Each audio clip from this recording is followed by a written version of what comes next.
पहले चरण में जिन जगहों पर यूपी में चुनाव होने वाला है वहां जाट और मुस्लिम वोट बेहद अहम है, जिसे लेकर हर पार्टी अपनी रणनीति तय कर रही है। अमित शाह ने जाट नेताओं के साथ मुलाकात कर जाटों की नाराजगी को दूर करने की कोशिश तो करी, लेकिन आज अमित शाह का मथुरा और नोएडा में डोर टू डोर कैंपेन है।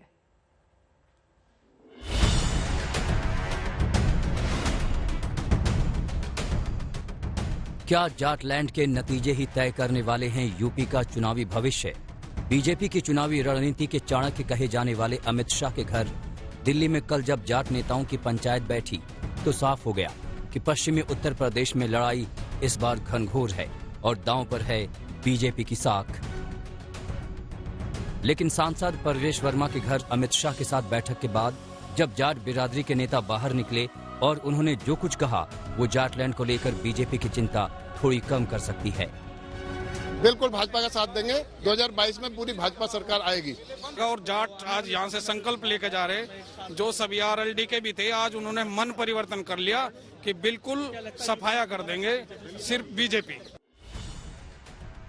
दरअसल पश्चिम उत्तर प्रदेश में जयंत चौधरी को इस बार बीजेपी की चुनावी संभावनाओं के लिए खतरा बताया जा रहा है। किसानों और जाटों की नाराजगी की खबरें भी बीजेपी को परेशान कर रही हैं। ऐसे में जाटों को मनाने के लिए शाह को खुद सक्रिय होना पड़ा। जाट समाज एक राष्ट्रभक्त कौम है और राष्ट्रभक्त सदा उन राष्ट्रभक्तों को नमन करती है जो देश को भी एक राष्ट्रभक्ति के मार्ग पर ले जाकर चलते हैं। अमित शाह जी ने, माननीय प्रधानमंत्री जी ने इतने अच्छे काम किए हुए हैं और आज हमने उनका एक नया नामकरण कर दिया, चौधरी अमित शाह। एक ही मुलाकात में अमित शाह चौधरी अमित शाह बन गए, यानी खटास कम हुई है। लेकिन ये वोट में कितना तब्दील हो पाएगी ये 10 फरवरी को पहले चरण के चुनाव में पता चलेगा, क्योंकि समाजवादी पार्टी से गठबंधन के बाद जयंत चौधरी जोर शोर से बीजेपी को सत्ता से उखाड़ने का दावा कर रहे हैं। 403 का फैसला अब जनता खुद करेगी, बहुत कम समय रह गया है। मैं इतना कह रहा हूँ कि चुनाव में हम लोग बड़े मजबूती से डटे हुए हैं। पूरे 5 साल हमने संघर्ष किया, लाठियां खाई, मुद्दे उठाए, सड़क पे रहे और जनता हमारे साथ है। जयंत चौधरी की ताकत का बीजेपी को भी अंदाजा है। यही वजह है कि अमित शाह और जाट नेताओं की बैठक में जयंत चौधरी पर अच्छी खासी चर्चा हुई। बैठक से निकले लोगों के मुताबिक बैठक में ये राय उभरी कि जयंत चौधरी गलत घर में चले गए हैं। कहीं न कहीं जयंत चौधरी जी ने एक बहुत बड़ी भूल की है कि उन्होंने पूरी की पूरी जो पार्टी की और जो राजनीतिक विरासत चौधरी चरण सिंह जी की, चौधरी अजीत सिंह जी की थी, उसको समाजवादी पार्टी, अखिलेश और आजम उनके चरणों में जैसे गिरवी रख दिया हो। जयंत चौधरी बीजेपी के लिए इतने अहम बन चुके हैं कि अभी भी उनके लिए दरवाजे खुले रखे गए हैं। भारतीय जनता पार्टी कोई एक चुनाव को लेकर के राजनीति नहीं करती है। हम देश के भविष्य को ध्यान में रखते हुए जो सम विचार के लोग हैं, जो राष्ट्रवादी विचारधारा की सहमति हमारे साथ रखते हैं, ऐसे लोगों को साथ लेकर के पहले भी चलते आए हैं और कोई भूल सुधार करके साथ में आना चाहेगा तो निश्चित तौर पर उस पर विचार किया जाएगा। घर गलत चुनने का मतलब ये है कि जैन लोकदल का जो कैडर है, अगर उनसे आप पूछेंगे क्या अखिलेश को मुख्यमंत्री स्वीकार करते हैं तो वो भी स्वीकार नहीं करते। ये गठबंधन ऊपर का हुआ है, दिल्ली और लखनऊ, जमीन पे गठबंधन नहीं हुआ। बाकी राजनीति में भविष्य की संभावनाएं तो हमेशा खुली रहती हैं। कि जयंत चौधरी जी एक अच्छे युवा नेता हैं, एक अच्छे जिस परिवार का किसानों के लिए संघर्ष रहा उससे ताल्लुक रखते हैं और इलेक्शन के बाद में संभावनाएं हैं और हमेशा हमारे दरवाजे उनके लिए खुले हैं। लेकिन जयंत चौधरी ने ये न्योता ठुकरा दिया है। उन्होंने ट्वीट किया, न्योता मुझे नहीं, उन 700 किसान परिवारों को दो जिनके घर आपने उजाड़ दिए। दरअसल जयंत चौधरी पर डोरे डालने की वजह से पश्चिमी उत्तर प्रदेश का चुनावी गणित और वहां चौधरी चरण सिंह के परिवार का दबदबा। जरा गौर कीजिए यूपी के जाट प्रभाव वाले जिलों पर। मेरठ, मुजफ्फरनगर, मुरादाबाद, बिजनौर, सहारनपुर, शामली, मथुरा, अलीगढ़, बुलंदशहर, आगरा, बरेली और बदायूं। जाटों और किसानों के दबदबे वाली ये जमीन किस हद तक सियासी रूप से उर्वर है, इसका अंदाजा इसी बात से लगाया जा सकता है कि इसी की बदौलत जाटों के सबसे बड़े नेता चौधरी चरण सिंह 2 बार यूपी के सीएम, केंद्र में मंत्री, उप प्रधानमंत्री और फिर प्रधानमंत्री के पद तक पहुंच गए थे।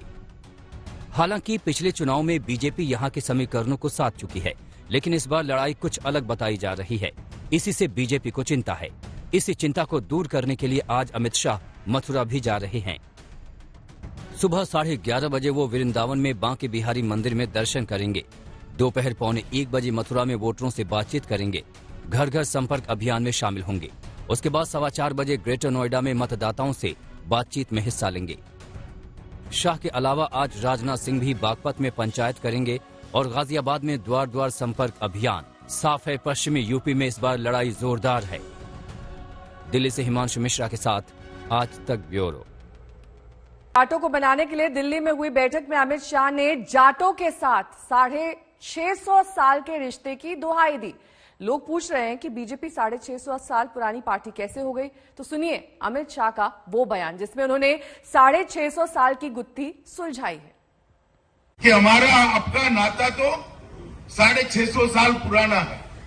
तो पूरी सभा समाप्त होने के बाद 1-2 लोग रुक गए। उन्होंने बोले भैया 650 साल समझा दो, आपकी पार्टी ही 50 साल से बनी, कैसे 650 साल?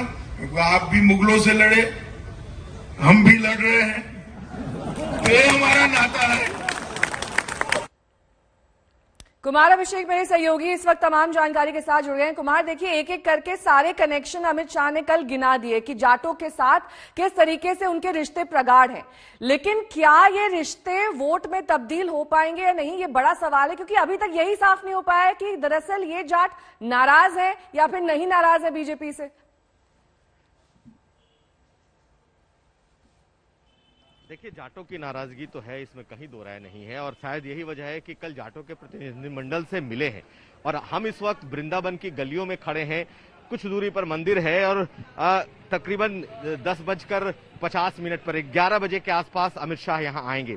यहां आने का भी एक खास पर्पस है और वो पर्पस ये है कि जो ब्रज का क्षेत्र है, आगरा, मथुरा, इसके कई जो ऐसे क्षेत्र हैं वो कहते हैं जाट बहुल है।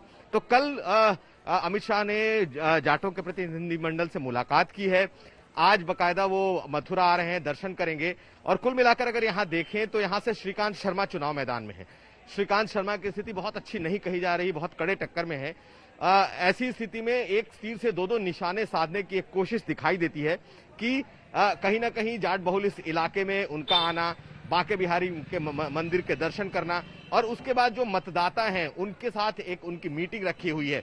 11:50 पर वो आज यहाँ के प्रबुद्ध मतदाताओं से मिलेंगे, उनसे बातें करेंगे और संघ परिवार के लोगों से मुलाकात करेंगे। उसके बाद उनके भोजन का भी कार्यक्रम है, कार्यकर्ता के घर पर उन्हें खाना खाना है। तो कुल मिलाकर कल जिस तरीके से जाटों को साधने की कोशिश हुई है, जिस तरीके से मैसेजिंग हुई है, जिस तरीके से उन्होंने जयंत चौधरी तक अपनी बात भी पहुंचाई है, तो उनके गुस्से को कम करने की एक बड़ी वजह दिख रही है। और साथ साथ जब वो बांके बिहारी का दर्शन करेंगे अमित शाह, तो उसके बाद एक संदेश देने की कोशिश होगी, क्योंकि पहला विजिट उनका कैराना था और दूसरा वो सीधा मथुरा आ रहे हैं। देखिए, मथुरा के कुमार कई और भी मायने हैं, क्योंकि ये कहा गया था डिप्टी सीएम की तरफ से कि अब अयोध्या के बाद अगला मंदिर निर्माण मथुरा में ही होना है। इस बारे में भी आज अमित शाह कुछ कह सकते हैं या फिर नहीं? बिल्कुल, देखिए, अयोध्या का इनका कार्यक्रम पूरा हो गया है, काशी पूरा हो चुका है और अगर देखें तो मथुरा को लेकर काफी चर्चा है। खुद मुख्यमंत्री योगी आदित्यनाथ 19 बार मथुरा आ चुके हैं। कल जब श्रीकांत शर्मा से हमने बात की थी तो उनका कहना था कि अब मथुरा का जो गर्भगृह है वहां पर भव्य मंदिर का निर्माण और साथ साथ कॉरिडोर बनेगा। तो बीजेपी ने एक मैसेज देने की जरूर कोशिश करनी शुरू कर दी है कि उसके बाद काशी और अयोध्या के बाद अब मथुरा की बारी है और कैराना के बाद सीधा अमित शाह का जो दूसरा कार्यक्रम है वो मथुरा में है। तो इसके बड़े सियासी मायने हैं, धार्मिक मायने भी है और बीजेपी का जो एजेंडा है वो भी साफ साफ दिखाई देता है। लेकिन जैसा कि मैं बता रहा था कि एक तीर से कई निशाने हैं, तो बीजेपी का जो अपना धार्मिक कार्ड है, जो उसका मथुरा कार्ड है और उसके साथ साथ जिस तरीके से साधों को, जाटों को साधने की जो एक कोशिश है वो भी आज के इस दौरे से साफ दिखाई देती है। नेहा, बिल्कुल, जाहिर तौर पर आज का ये दौरा बेहद अहम। अमित शाह आपसे कुछ ही देर बाद मथुरा पहुंचने वाले हैं, तमाम तैयारियां वहां पर की गई हैं। किस तरीके का कार्यक्रम आज कुमार वहां पर अमित शाह का रहने वाला है और कितनी देर तक वो वहां बने रहेंगे? देखिए, वो 10:50 पर यहाँ पहुंचने वाले हैं और तकरीबन 2.5 घंटे का उनका एक पूरा कार्यक्रम है। जहां वृंदावन की इस वक्त गलियों में मौजूद हैं। मेरे पीछे कुछ दूरी पर मंदिर है बांके बिहारी जी का, तो अपनी यात्रा की शुरुआत वो बांके बिहारी जी के दर्शन से करेंगे। यहां के बाद वो मथुरा जाएंगे और मथुरा में जो प्रबुद्ध मतदाताओं का एक कार्यक्रम है उसमें शिरकत करेंगे। कोरोना प्रोटोकॉल के तहत चूंकि बड़ी सभाएं नहीं हो सकती, इसलिए छोटी छोटी सभाओं के जरिए बीजेपी के जो बड़े नेता हैं वो मतदाताओं को साध रहे हैं। तो ये मतदाताओं के साथ उनकी बैठक है, जो सीधा सीधा वोटर से संवाद है। और इस कार्यक्रम के बाद अमित शाह एक कार्यकर्ता के घर पर खाना खाएंगे। तो 3 कार्यक्रम यहां पर हैं और उसके बाद फिर वो दादरी जाएंगे और दादरी में उनका डोर टू डोर कार्यक्रम है। तो आज दिन भर अमित शाह के अलग अलग कार्यक्रम हैं, लेकिन मथुरा का ये मुख्य कार्यक्रम है। और बांके बिहारी जी के मंदिर से शुरुआत करना ये इस बात की ओर इशारा कर रहा है कि बीजेपी बहुत अग्रेसिव तरीके से अपने एजेंडे पर बढ़ी है। और भले ही कोरोना का इस वक्त दौर चल रहा हो, लेकिन देखिए पहले कैराना गए, कैराना में उन्होंने पलायन वाली बात कही कि जिन लोगों ने पलायन कराया है अब वो पलायन कर रहे हैं। दूसरा जो उनका विजिट है वो सीधा मथुरा है और मथुरा से एक जो उनका एजेंडे का संदेश है वो भी साफ दिखाई दे रहा है। इस तरीके से पूरे उत्तर प्रदेश में इस वक्त चुनाव को लेकर बीजेपी आक्रामक हो गई है। किस तरीके से अब जाट और मुस्लिम वोट को साधने की कवायद चल रही है, क्योंकि 50% से ज्यादा वोट हैं जाट और मुस्लिमों के। और पश्चिमी यूपी के 18 जिलों में जाटों का अच्छा खासा प्रभाव माना जाता है। यही वजह है कल अमित शाह 250 से ज्यादा जाट लीडर से मिले थे। 80 सीटों पर नतीजों में जाट निर्णायक हैं और 20 जिलों में लगभग 14% जाट वोट है। इससे आप समझ सकते हैं कि इसे जाट लैंड क्यों कहा जाता है। और इस जाट लैंड का वोट समीकरण ही समझकर ये साफ हो जाता है कि वहां पर इस वक्त किस तरीके से बीजेपी जाटों को साधने की कोशिश कर रही है। 2019 91% से ज्यादा जाटों ने वोट किया। पश्चिमी यूपी के 18 जिलों में ये जाट प्रभावी हैं अपने वोट द्वारा। तो पूरी सभा समाप्त होने के बाद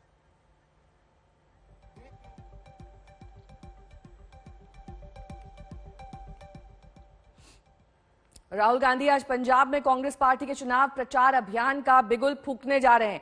इस दौरान वो पार्टी के सभी 117 विधानसभा उम्मीदवारों के साथ अमृतसर के स्वर्ण मंदिर में मत्था टेकेंगे। मंजीत सहगल मेरे सहयोगी इस वक्त तमाम जानकारी के साथ जुड़ गए हैं। मंजीत, देखिए एक तरफ बांके बिहारी मंदिर के दर्शन अमित शाह कर रहे होंगे, दूसरी तरफ राहुल गांधी स्वर्ण मंदिर में मत्था टेक रहे होंगे। ये अजब गजब स्थिति है जहां पर मंदिर, मस्जिद, गुरुद्वारा कुछ भी नहीं छोड़ा जा रहा है।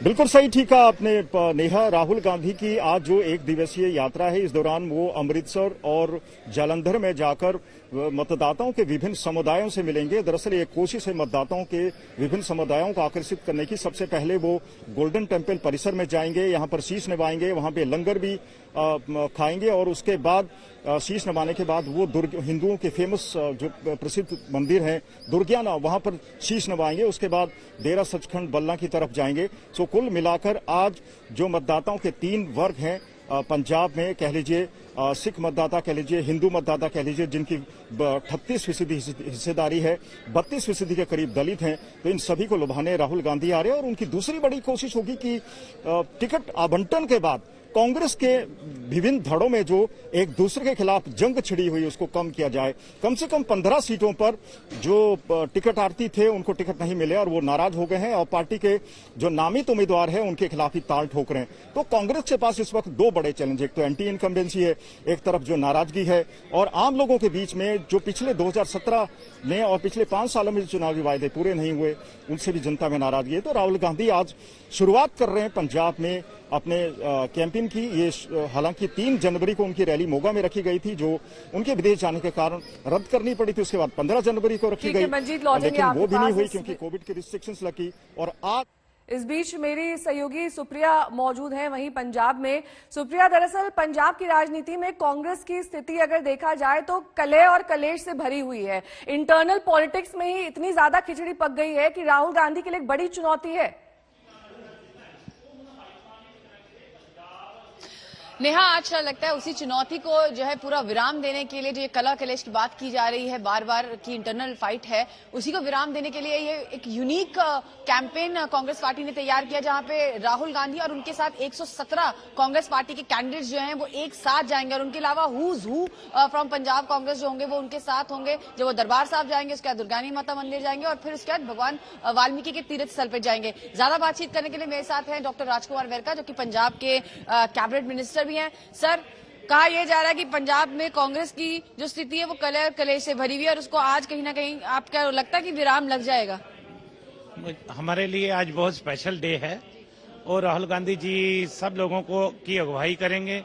राहुल गांधी जी की अगुवाई करने का मतलब है कि सब लोगों को नारा देना, आवाज दो, हम एक हैं और हम सब एक रहेंगे और किसी तरह की कोई परेशानी नहीं आएगी। आप ये कह रहे हैं कि अब सबको यही समझाया जाएगा कि एक साथ लड़े चुनाव? बिल्कुल, राहुल गांधी जी यही जीत का मंत्र फूकेंगे, एक साथ रहने का मंत्र फूकेंगे और हम सब राहुल गांधी के आदेश की पालना करेंगे और हम आज के दिन जो है वो यही शब्द लेंगे कि हम एक दूसरे की मदद करेंगे। सर, इसके साथ साथ जो यहाँ पर आपने जो पंजाब में सिचुएशन बनी हुई है, एक तरफ चन्नी साहब है, एक तरफ सिद्धू साहब है, बार बार खबरें आती हैं कि लड़ाई हो गई, कोल्ड वॉर चल गई, उसको कैसे देखते हैं? अब ना कोई इस तरफ है ना उस तरफ है, अब सीधे राहुल की तरफ है और सब लोग राहुल जी की ओर देख रहे हैं और सब लोग राहुल जी के साथ चलेंगे, राहुल जी के साथ कदम से कदम मिला करके चलेंगे और सबको एक राही बनना पड़ेगा और कोई भी एक दूसरे के खिलाफ नहीं जा सकता। अच्छा, सिद्धू जी की बात हो रही है तो उनके खिलाफ बिक्रमजीत सिंह मजीठा को जो है उतारा गया है अकाली दल के द्वारा, इस चैलेंज को कैसे देखते हैं आप लोग? देखिए, ये जीजा साला के बीच में कोल्ड वॉर चल रही थी काफी समय से और उनके जीजा जी हैं सुखबीर बादल जो अकाली दल के अध्यक्ष हैं, वो कहीं ना कहीं उनसे दुखी हैं बहुत और वो चाहते थे कि कहीं ना कहीं ऐसा हो जाए कि उनको जो है नवजोत सिंह सिद्धू के सामने डालकर हरा दिया जाए ताकि उसकी हवा निकल जाए। उसकी हवा निकालने के लिए ये जो है उनके जीजा ने ही ये साजिश रची है। आप कह रहे हैं कि झगड़ा इधर नहीं है, उधर चला गया? अरे उधर चला गया, इधर है ही नहीं था, पहले भी नहीं था झगड़ा। यहाँ तो देखो बड़ा परिवार है, बड़ा घराना है और कांग्रेस पार्टी में कहीं ना कहीं इक्का दुक्का नाराजगियां होती है हमारे परिवार में, लेकिन सब ठीक है। तो ये कहना है नेहा यहाँ से अमृतसर से जो जितने भी पंजाब के वरिष्ठ नेता उनका कि अब ना कोई सिद्धू की तरफ है ना चन्नी की तरफ है, अब जो सब है वो राहुल गांधी की तरफ है और इसीलिए आज जो है संदेश पूरी पार्टी को और संगठन को यहाँ पर पंजाब में शायद दिल्ली से जो है आ रहा है और राहुल गांधी यही अभी राजकुमार वेरका जो हमसे कह रहे थे कि यही संदेश रहेगा पूरी पार्टी को अब एक साथ होकर लड़ना है चुनाव के अंदर।